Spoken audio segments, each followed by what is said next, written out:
Welcome to episode 2 of Sorry You're a Lot. Thank you so much for listening to last week's chaotic introduction to us. We have received so many lovely messages and like laugh reactions and people that have been like, I feel like I'm in the room with you having a gossip, and it's just, that's cute. It's so nice. If you haven't listened to episode 1, go back and listen to it. Wow. For a start. And 2, go back and listen. You've got time. This is only the episode. It's also not going to be relevant to anything we're going to say. It's also not. It's absolutely. It's not relevant. It's not going to actually add anything to this experience. It'll be the same thing. It's fine. And it's cool. So what are we talking about this week? We are talking about feeling like we don't fit into a space. Okay. When I say we, I mean like collectively. Yeah, like not feeling like you fit into a particular space, whether that's, physically, because obviously 90s babies. Yeah. Or if that's, or actually just be a woman. Yeah. Just be a woman. Or that could be religious spaces or gym spaces or workspaces. Just fitting in, you don't belong. Pressure to fit in. Yeah. Into a tiny, tiny box. Tiny little box. Already made the neurotypicals. Tiny box. Neurotypicals that are nice and slim and pretty. And they work out all the time. They have bundles of energy, and they're like people that get up at like 6 a.m. And they're probably white. Yeah, probably. They're definitely white. That's why there's someone at home now being like, wow, I don't even get up at 6. Turning that off. It's actually 6:30. I go for a run. I just, before we move on, I just want to share the bit that keeps making me laugh when I'm thinking about our podcast. Okay. When I was setting up like our podcast hosting program, and sitting there next to Scott, so basically you can set up all of the settings like so that they just add on to every episode. Yeah. So I was like, is this like clean or is this explicit? Because obviously it'd been like 2 weeks since we'd recorded our episode. So I was like, and Scott was like, well, do you swear in it? Profanity is probably considered like explicit. And I was like, oh yeah, that's true. It probably is explicit. Yeah, I do swear a lot. I think we've got a couple of swears. And then I'm listening it back and we just go straight in with fingering bread. Yeah. Also, just in general, Probably talking quite a lot about explicit content. So unwarranted. Like we didn't unnecessarily. It was it wasn't wanted. It's not like we're here. It's like let's talk an episode about our favorite porn. It was just meant to be an introduction to us. But ADHD chaos ensued. Ensured? Well, it's not insured. ADHD didn't insure us.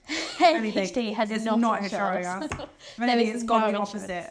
But yeah. Anyway. So not fitting in. Don't belong. Yeah. Also, that's obviously my favourite thing as well. The fact that our podcast just went up in some alternate lands. And literally listening it back and like watching it again, I was like, wow, I took a lot. Yeah. I took a lot, and that is what we're talking about. Yeah. In general with this podcast, is just feeling like you're a lot, or feeling like you're too much, or being amazed for like you're too much. Do you know what? Like, I really love it. So first of all, I love that our first episode just totally encapsulated being a lot. Yeah. Like someone might have come away from listening to it. So about 50 people have listened to our podcast now. Oh my God, stop it. And well, hello. I was 4 of them. Hi, babe. I just love that someone might have listened to it and been like, fuck, that was a lot. Oh, well, someone's probably listened to it and being like, so no one's told them? Like, were they saying that someone should have told them or that no one's told them? So it's like, but also I love this new movement in the last couple of years. And I think it's kind of the rise of neurodivergence being kind of more accepted. Although that's also kind of hard because obviously we all live in echo chambers, right? So yeah. I know a lot of neurodivergent people, so I kind of see my views kind of mirrored back at me. Oh yeah, and the algorithm. Yeah, and social just yeah. But I love yeah. I love this idea that if someone says to you like, wow, you're a lot, you don't have to like hang out there anymore. Yeah. You can be like, actually, I don't think you're enough. Or even just your ultimate response could just be like, what a weird thing to say. Yeah. Why would you tell someone that? Why? You're like, okay. Seems like a you issue. Yeah. Like, if I'm too much for you, you can walk away. Like, you don't have to. What's the drama, babe? It's not like I've locked you in here and I'm like, you will listen to me rant about my new hyperfocus for the next 25 minutes. I'm gonna Kind of tell like this you. podcast. I'm gonna tell you how I can't stop eating porridge. I can't. I can stop. I don't like porridge. Oh, it's over now. But for like 10 days straight, Was it overnight? no, proper porridge. Oh, really? Proper porridge with brown sugar, so it kind of like Oh, caramelized. like caramelized. Yeah. It was really nice. That's me now. Next 2 weeks is just porridge. No, my thing at the moment is noodles. Really? Yeah, like nice. That's surprising to me. Yeah. Why? I don't know. I guess because of like how much you hate Wagamama's, I just kind of assume that I don't hate Wagamama's. I just don't want to eat them. I just don't like I it. just don't explicitly like the flavors. But then but it's because I can never find a nice stir fry sauce, like in general, like whether it's like particular dishes like that, I can't find the right just seasoning. Like even You though just it's just like fucking love a stir fry. I love a stir fry, but only if I can find the right sauce. And always when you buy like the packets, I can never find one. And even if I find recipes online, it's like grate a whole ginger, and you're like, I feel like that's too much, and then like do it. So what's your flavour? Tell me what's your flavour. What's that sound? Basically, What's your flavour? tell me what's your flavour. Okay. Yeah. So what is that your one. flavour? My one is I was looking up noodle friendly dishes for children because I was trying to find something that like Nora would eat. Okay. So what's the flavour of that? I just want to like preface this. It's mild. That was the whole reason I said the bit about Nora. It's mild. So is the flavour plain? No, it's really nice. What is it? I take offence to that. it plain? It's very nice. Nora likes the spice actually. Basically, what's the sweet. flavour? It's sweet chili sauce. Okay. Tomato puree and soy sauce, and then ginger, like, Okay. as much as you like, not a whole ginger. And Like a ginger. basically, I buy like Like a summer thingy ginger anyway. Oh, like I in a just- jar. it's pretty So nice. when you were saying mild, I was expecting like plain noodles, plain veg. No, that's You made it that's sound. gross. You made it sound like. No, I like flavour. I There's just no don't, sauce. I just don't like it when it's. Do you know? I don't know. Like, okay, I love hoisin sauce, right? But always when you buy a stir fry, it's hoisin and plum. Why is there plum in it now? That was never in it before. You know, it's not. Like if you buy a stir fry sauce, I'm talking Yeah. like the sachets, it's like hoisin and plum. I think hoisin and plum sauce are almost identical. No, it's not. It tastes very different. Are you sure? Yeah, I like hoisin sauce. I don't like hoisin and plum sauce. Why don't you just get a big bottle of hoisin? Because you still need something else in it to like. You still need a bit of plum in it to make it. No, I just don't. Yeah, I don't like plum. Anyway, shall we? That's not what we're talking about. Basically, I like noodles. Come back. That's my hyper focus at the moment. Okay. What's your half roast meal? It was porridge. It's now over. What is it now? I don't know. You haven't found it I haven't found it yet. Might be noodles. That porridge ended yesterday. Like I don't like. I'm looking at the bowl. Oh, now you can never have it again. I'm looking at the bowl sat sick. there from yesterday where it's still got like 3 or 4 spoons left in it where I'm like, oh, I'm done with this. Oh no. That's the worst as well because if you like bulk buy anything, Luckily, I so many think times I've bulk bought stuff and then like I think I've a just week got later I'm one like, this portion is of oats left. disgusting. This is what I'm quite lucky with Seal though. He'll have my leftovers and like anything like we pretty much eat like similar things and then we'll add like meat into it. for sure. So like anything that's like sitting in the fridge, I'm like I can no longer look at that. Like, He's like, don't worry, babes, I got you. Just slurping up noodles. mild noodles. Mild noodles with no spice or sauce. Anyway, cool. Feeling too big. Feeling too big. I think feeling too big Yeah. is something that I have been plagued with since college. I thought you said have been played with. I've just been plagued with being too big. I think Too big is that like, what are you gonna do about it? Yeah, I feel the same as in like body issues in general. like not only was I like suddenly really self-conscious because I was 16, but like I remember in college, And like at this point, let's bear in mind, I was probably like a size 8, size 10. 20. I was tiny, but also like I think the biggest girl in my friendship group at the time.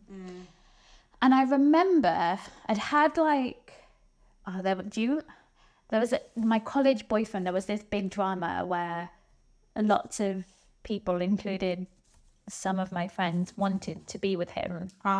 Do you remember? And I do remember. There was this like idea that I should break up with him so that we could like have a friendship. Which is just mental. It Probably universal experience. was Have you ever had it? wild. Have you ever had a college boyfriend and then been told to break up with him so that your friends could have him? Friends in bracket. friends. But I remember like one of my, she was in my friendship group. We were never really friends, but we were in part of the same group. Yeah. And she like wrote on Facebook, like there'd been like a big argument that day. And she wrote on Facebook like, oh, at least I'm not fat like her. Oh my God. And tagged me. No. Yeah. See, my cute little brain Me. would have 100% associated like you're trying to have an inside joke with me. Like I would have been like, you're tagging me because you think someone else is fat, and you're tagging me to let me know that we think the same. Like that's what I would have been like. So like No. I would have been like, yeah. Who is around? Who is this? No. I was the fat one. See, She was tagging to let me know. Because also, right, I think of it, the memory, but where I was at like the stage of replacing all of my S's with Z's. So like, so genuinely, I didn't have that experience yet. I've got a lot of pictures that I'm cleaning up at the moment. I was lazy for a long time, but that's the only social media I know. Just your memories. Like from Facebook, sorry. The rest of the social media are mental. But like, there's no way that my friend would have tagged me in that. Isn't that like... Well, she wasn't my friend. Well, yeah, now, obviously. Now, as soon as she tagged you that... Well, no. She wasn't my friend. She wasn't even my friend at the time. Like, she was mean to me. I think we were both like... What? She was mean to you? I would not have picked up on that. I think we were both kind of...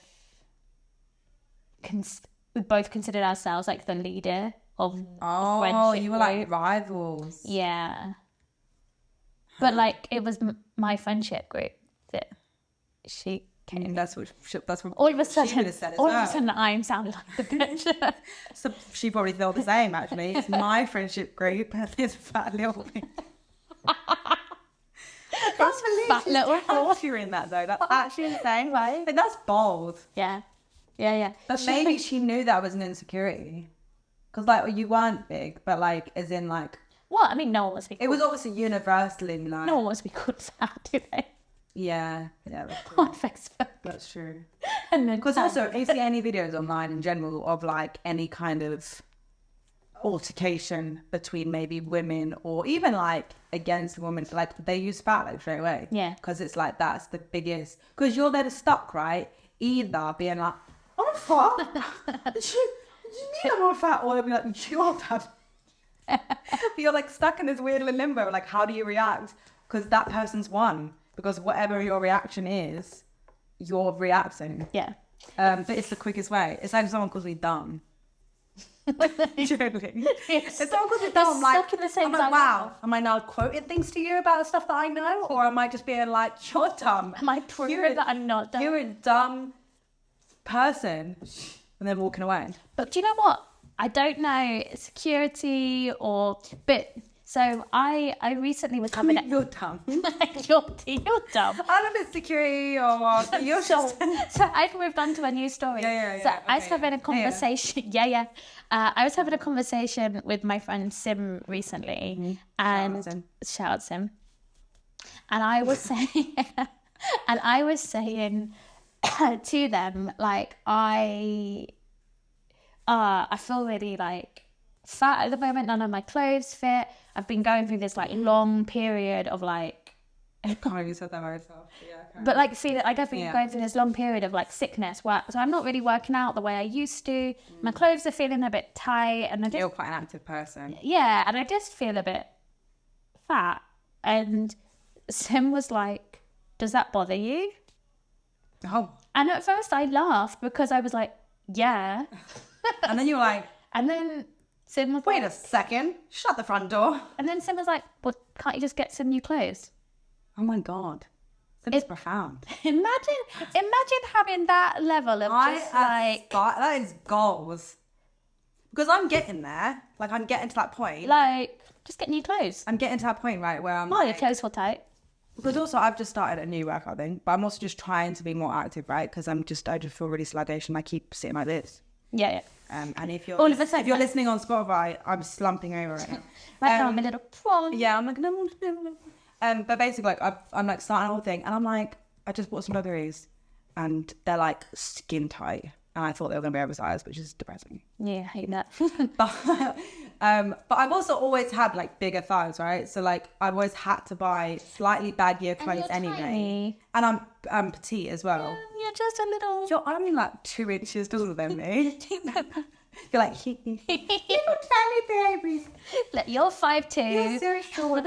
I'm like 5'3". You're just a baby. Little tiny baby. Look down and you're like tap her on the head. But yeah, anyway. But like I'm like feeling like super so, and in my head I'm like, my initial response was like, well, I can get them on. Like they're on and I'm doing them up. Literally starting this thing. I'm like, my fridge is full of spinach. And that's how you know. That's how you know when I'm trying to like eat better, when I'm just not got any junk in the house.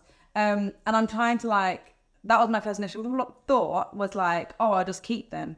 But then I was like, no, you're not. And because I read a book by. Oh, what's her name? Alex something. She has ADHD as well, but she's famous online for basically like doing like not being annoyed by before pictures and like being in spaces where all of a sudden it's like you're posting like a before picture and then you're having to delete the before picture because actually you haven't started just out. But she wrote a book that was called You're Not Before Picture. Cute. And it's literally like how I think about. I'm like, well, actually no, I should just return them. Get our money back. Well, like, or even exchange for a bigger size. Like, the problem is they don't have a bigger size option. I had to go like up. And then if that was telling me, then I would have been depressed. I think. But I'm catching myself in the thoughts. I think that was the whole point of my tangent, was I'm catching myself in the thoughts of like not doing that anymore. Yeah, I want to go beyond. I'm trying. I want to go beyond body positivity. Yeah. Into just neutrality. Yeah. This is just the body that I live in. For better or worse, we've been through some shit. This is where I live, you know? And I think that's what I really loved about the conversation with Sim, is that it wasn't emotional. Yeah. Like, Sim was like, It was just a statement. just get some bigger clothes. Yeah. Because I'm a growing, moving, I'm not this inanimate object that sits on a shelf. I'm a person who is going to go through stuff, and that means my body's going to change. Yeah. I think also, okay, this is like leads on to, I think, for like 90s babies, right? The reason I said 90s babies is that I feel like it's the, you know, you're in the before stage of internet, social media. Yeah. So you're growing into it. And we haven't had everything documented from like a really young age. Other than tabloids. Yeah. Do you, I mean, I only just remember, so maybe you're a bit too young, but there was this, I think maybe like Britney was making her comeback before she'd shaved off her hair. She got fat. But she got fat. She was like, there's this photo of her on stage. I'm not, by the way, also again, if you're listening off Woodhouse, I did quotation marks. I think Britney's fat. I don't want that going everywhere. All of a sudden we weren't famous before this, but all of a sudden we are. We've gone viral. The tabloids that we were talking about. Context is everything. Yeah. Quotation marks in my head. But yeah, it's like a photo taken from like on stage, and she's like stick thin. Mm. She's wearing, I think, some kind of like denim bikini dress skirt thing. And like the headline was like, Britney's a whale. Oh my God. And It's actually insane. And even if you look at it at the time, I mean, but like Bridget Jones, Jones's Diary. Yeah.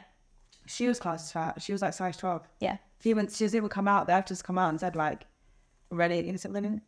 We did this last week. I don't eat Zellweger. Bridget Jones.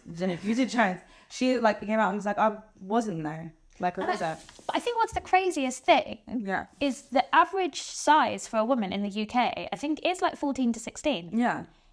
It's the same in America. But we act like if you're not like a child size. Or because I actually saw this. I saw this on social media. Someone was putting this to the world. But they basically said like the fashion industry is so messed up because if you look at the average, you'll make more money from, you know, making the bigger clothing sizes because everyone...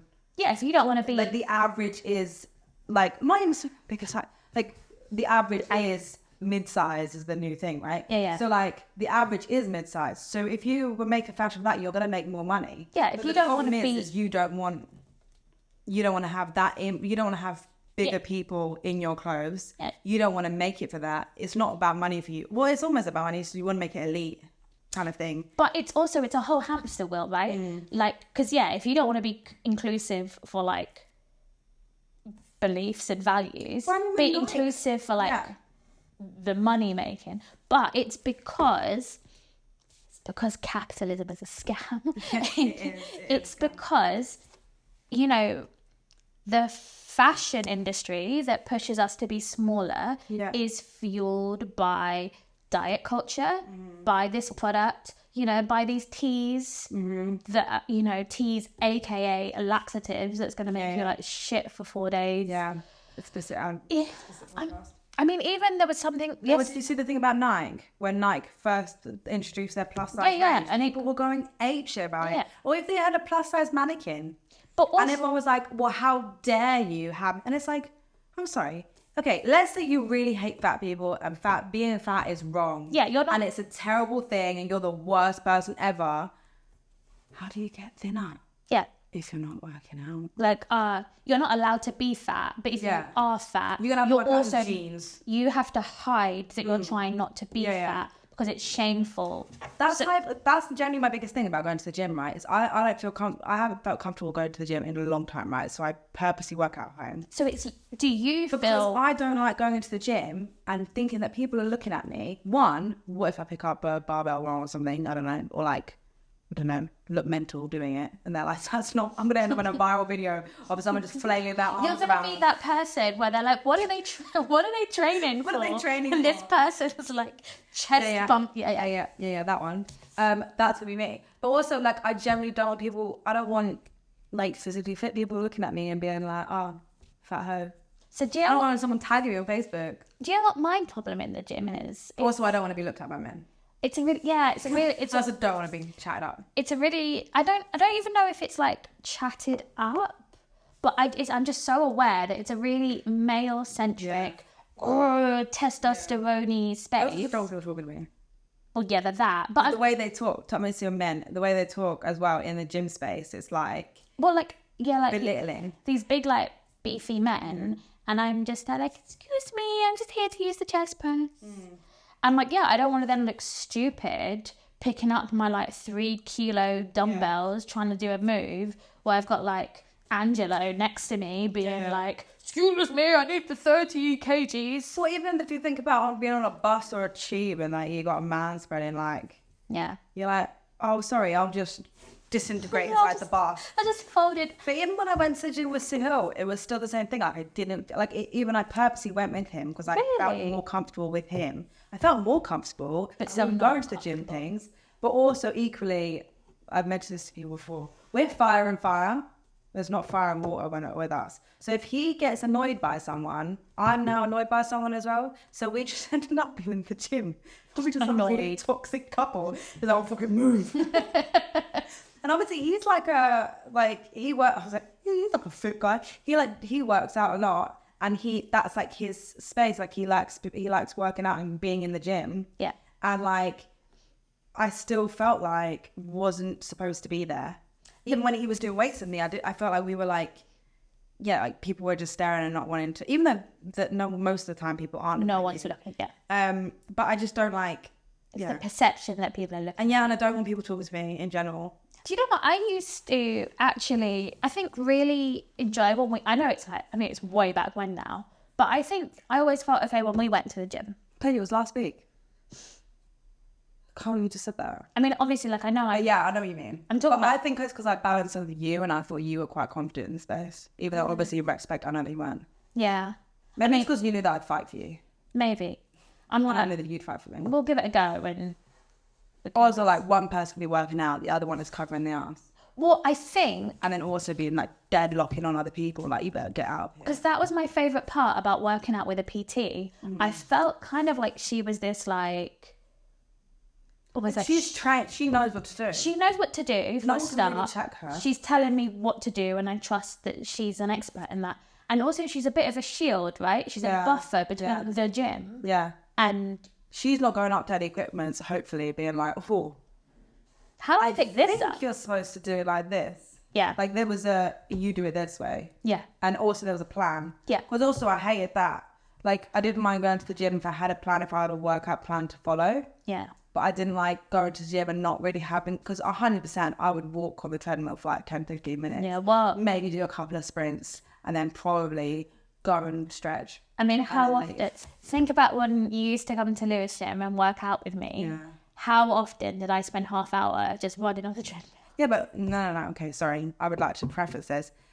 I would like to interrupt. There's a difference between you on a treadmill and me on a treadmill. No. You run. Yeah. I do not run. Purposely. I do not run.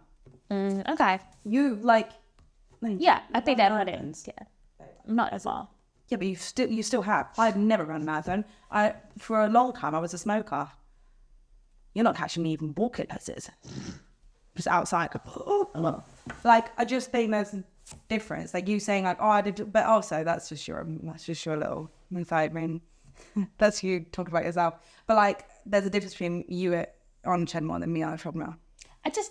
Me on a bike, stunning. Fucking love cardio. I just brilliant that shit. Just really love cardio. Slow mo, but I like HIIT. My thing is HIIT, and I think it's because of ADHD. I think it's like a done, and now you're continuously burning calories. But I think that's what I think.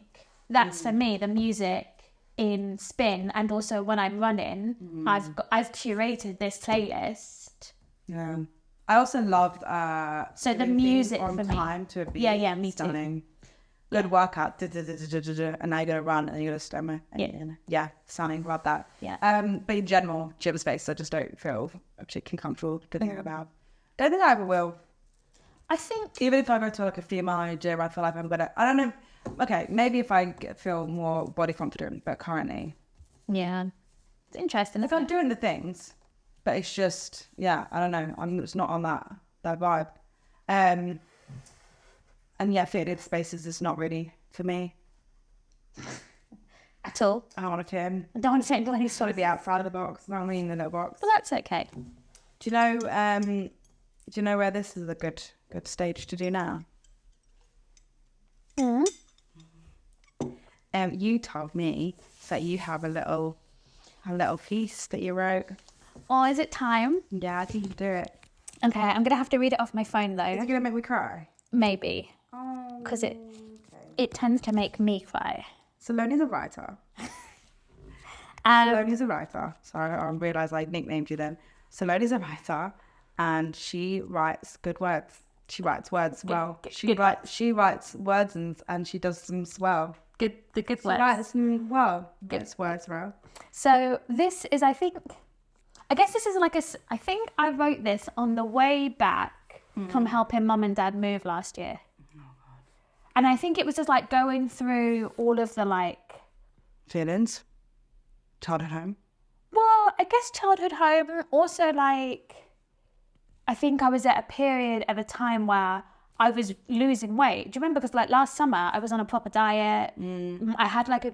Your health was doing bad. But yeah, I had like a little period, like maybe 3 months where my health was okay. I'd lost like 10 kilos in a couple of months. And I was like, I felt on top of my... Yeah. I felt actually in control of my body, which I don't feel quite a lot of the time. Yeah. But So I wrote this kind of, I imagined it to be like a spoken word piece, Yeah. but Oh my God. Can you do like... end scene. No, Yeah, okay. do it. Okay, I'm going to go in. I'm scared. Okay. Don't be scared. It's because a lot of your pieces make me cry. Okay. And I'm not really a crier. Yeah, you are. Not from real life. You cry at Not from everything. real life. You are constantly crying. Yeah, but you have to like move me. I'm not like getting into competition and crying. Do you know what I mean? Sure, you just kind of telly adverts. Yeah. Okay. Oh, like little puppies. Anyway, okay.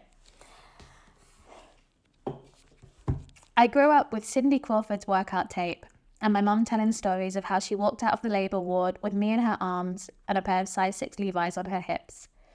I grew up watching my nan sipping Slim Fast for an entire day, spending hours creating a 3-course meal for her boyfriend, but just to push food around her plate when it came to dinner time. I was told that if I kept my 8-year-old figure forever, I'd be a heartbreaker when I grew up.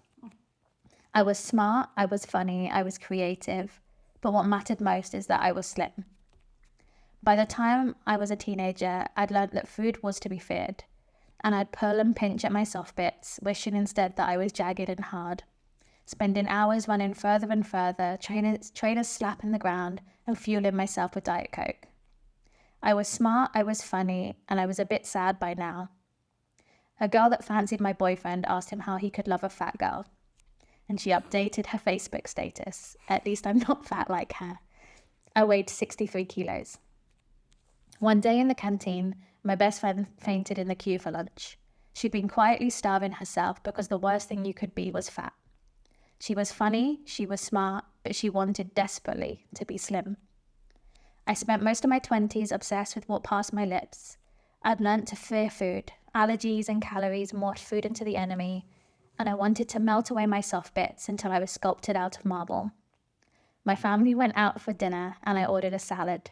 When I cleared my plate, my nan exclaimed, "I can't believe you ate all of that." I refused pudding and decided even salad was a criminal. By the time I was 27, I told people I was body neutral, but positive about the temple that I lived in. This body had survived all of the ways I'd tried to harm it, but she was my home. Coincidentally, I was 67 kilos, running 35 kilometers a week. I'd made my home as small as possible. I was smart, I was funny, and I was slim. When I was 29, I ran a half marathon, and 2 weeks later, I had my first asthma attack. Suddenly, I couldn't breathe, so I couldn't run, and each kilo that found a home in my body made me cry. At 82 kilos, I'd never felt less like myself. I was smart, I was funny, but at 5'3", I was defined as obese. I want to tell you that I'm 33 and healed.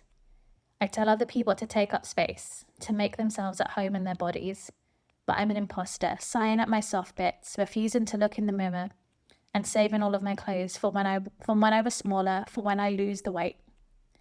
I'm smart, I'm funny, I'm creative, but I often wonder what I'd give up to be slim.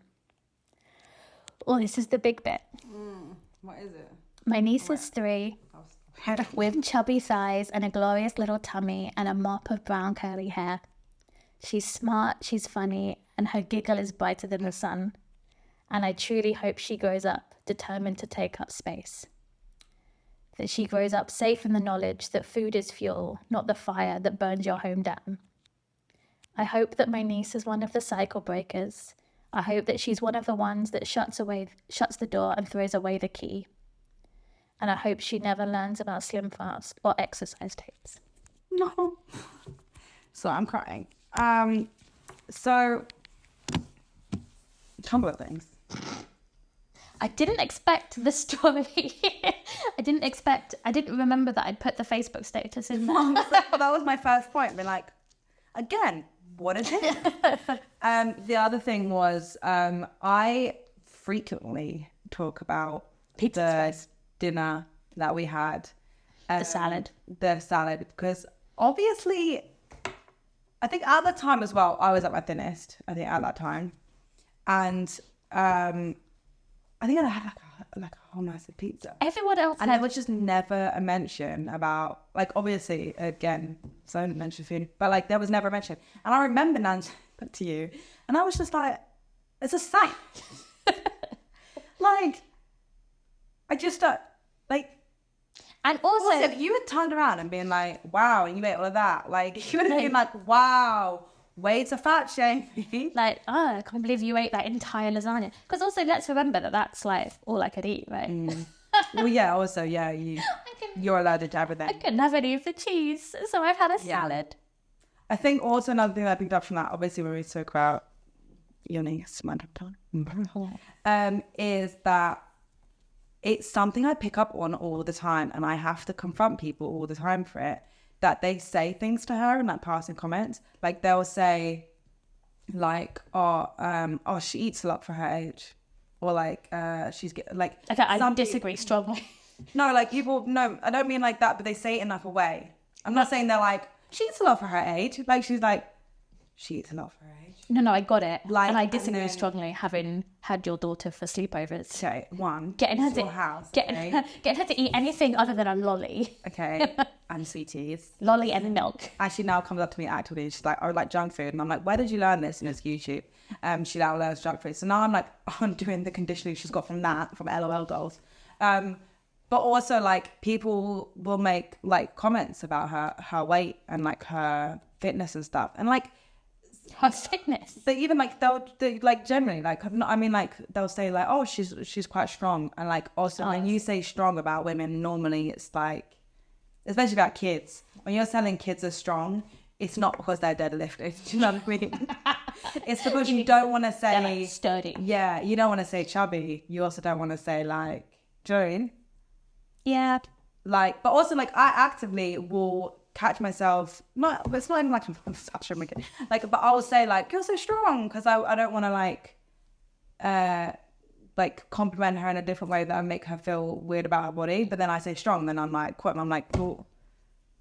Like I just want to say strong for the wrong thing. So I think there's nuances on the way you speak to kids, but equally don't fat shame anybody. But the other thing as well is I actively if I weigh myself in front of Nora, I've also said the same to my partner. If we weigh ourselves in front of Nora, we don't react to any of the numbers. There's no like spiral after that.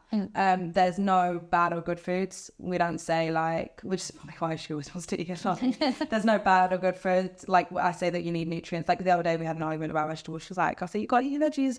And she was like, I'd like some sweeties. And I was like, oh, but you need to have you need to have some good vitamins in you. Like that's what I say now, because it's just the easiest way to say it. Like instead of being like, no, candy is bad. Yeah. Because that was a huge thing growing up. And then also as well, like I just I don't like mention anything about my weight, anybody's weight in general.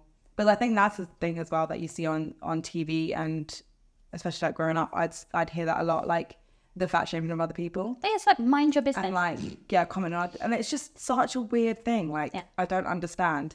I don't understand how people get to that point. But your spoken word, I think that's very lovely. And I think a lot of people will relate. I just think it's... Maybe not when you get to like a kid thing, where they're like, I don't have a niece. I have a nephew. What am I supposed to do? Switched up. I was really good until that point. But yeah, I just think like it captivates like a lot of... I think there's a lot of people that feel probably similar, growing up in a similar time to us. But I mean, even now, right? Like with how big social is now, social is the tabloids of the 90s and the 2000s. Well, absolutely. That's what it is, isn't it? Like, and that's... it's just now in your hand. Yeah. And it's quite funny, that which is why I like catching myself in thoughts, because I'll see, even just like politically, right? Like now I'm like, I feel like I'm on the right side of the algorithm, and like a very fine-tuned algorithm. Like, and so if I ever do randomly end up on the wrong side of TikTok, I like can catch myself, or I can catch your videos being like, that's a mental thing to say. Or like, you're definitely, I can see what you're trying to do here and who you're trying to enrage. Yeah. I guess it's also similar to being a reader. Tell me about that. Purely, so I'm revert Muslim, but also I think that I toy with a lot of putting on the hijab. I'm not. Mainly because obviously I am a white female. And apart from maybe being overweight or obese at like periods of my life, I've never actually had to have like a label, or nothing has ever really been said about me. Yeah. And like I know that I have the privilege, and I obviously enjoy having the privilege, right? Like, because there's a lot of people who would love to have the privilege that you get being white. But in general, like, I just feel like wearing the hijab, it's like now attaching like a huge label, and there's so much stigma against Islam and being Muslim in general, and also like females in Islam as well. It's like, you're oppressed, really did this for a man. Like, it's that kind of like negative connotations to it, and it's weird. So I don't feel like I can be a proper Muslim, right? Or I can go up to other Muslims who maybe were born Muslim and be like, I'm Muslim, because I don't wear the hijab. Is that how you'd like to greet people? Yeah. Assalamu alaikum. I'm Muslim. I don't know if you knew. But like, I don't feel like a proper Muslim, right? Until I wore the hijab, even though I dress modestly, I still don't think I'm. You've got. It's not like I don't think. It's like I know that I'm Muslim, right? But I don't feel like I can go into Muslim spaces and be like as if I fit in because I don't have the hijab. But equally, sorry Lola, I don't feel like I fit into other parts. Well, the greatest privilege of being white. I also don't want to be put on a hijab and then like be named and shamed by a random man in Whitechapel station like that lady. The greatest privilege of being white, right? Being invisible. Yeah. Yeah. And that's the thing. It's so interesting that I remember so clearly remembering, like, I remember so clearly realizing that I was white. And it was when I was like 17, and it's because my boyfriend at the time was South African and had a totally different history, and he was mixed race, and he was like, oh no, you're white. Whereas to me, like, he just looked more tanned than me because I grew up white, and I got to just breeze through things and just kind of exist without anyone labeling me. Yeah. And obviously as well, our school, I think it was quite diverse for like, but yeah, our area as well was quite diverse. We grew up in inner London. Yeah. We went to an inner London comprehensive school. We saw the benefit of that. And then obviously in school, hopefully, was my experience anyway, they're not like purposely naming your race and stuff, or they're not.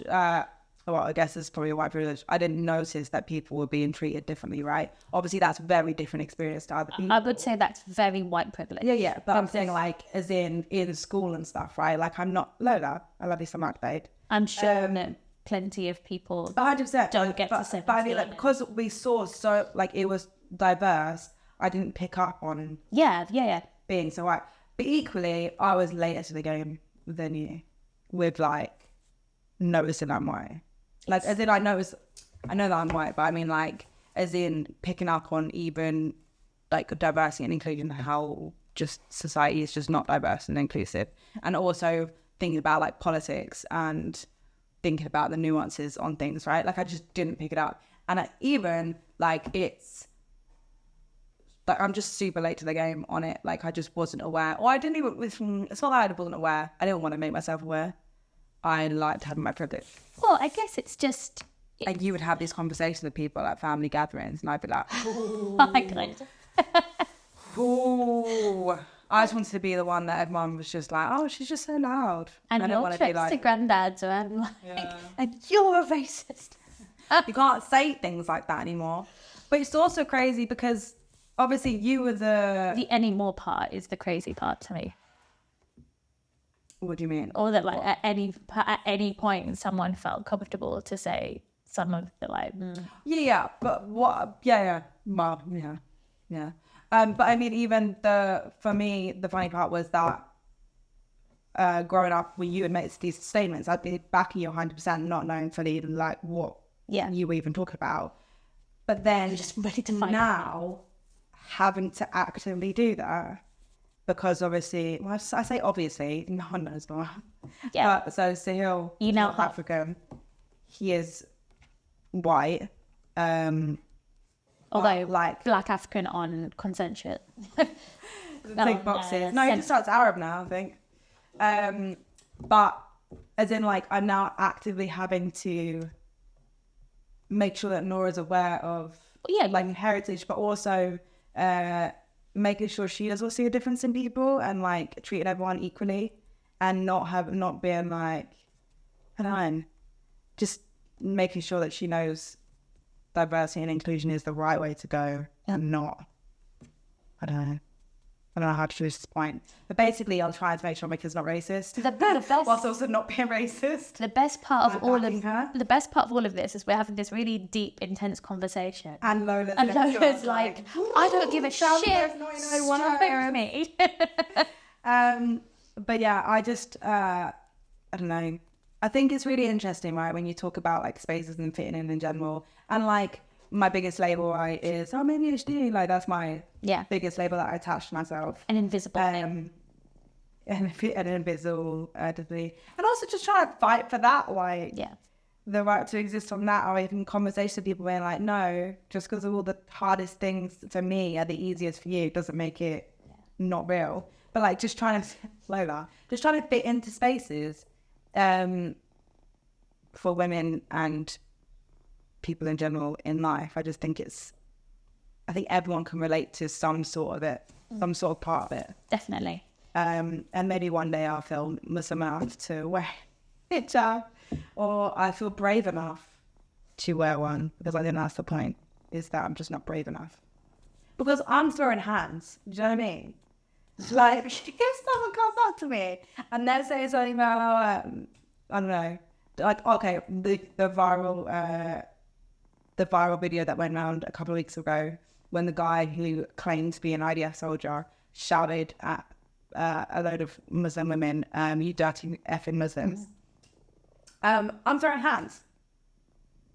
Like, and I could see the lady who I think was the one who was assaulted. She was actually in the background. You could see that she wanted to throw hands and she was being held back by her friends. They were like, it's not worth it. And like the lady's like filming because she's standing up for the girls. And like, they're young girls. But like, straight up, obviously I've come to such a place of privilege to suddenly have a label on me and then have, if someone tries to use that, like, come fighting. Yeah. I'm throwing hands to God.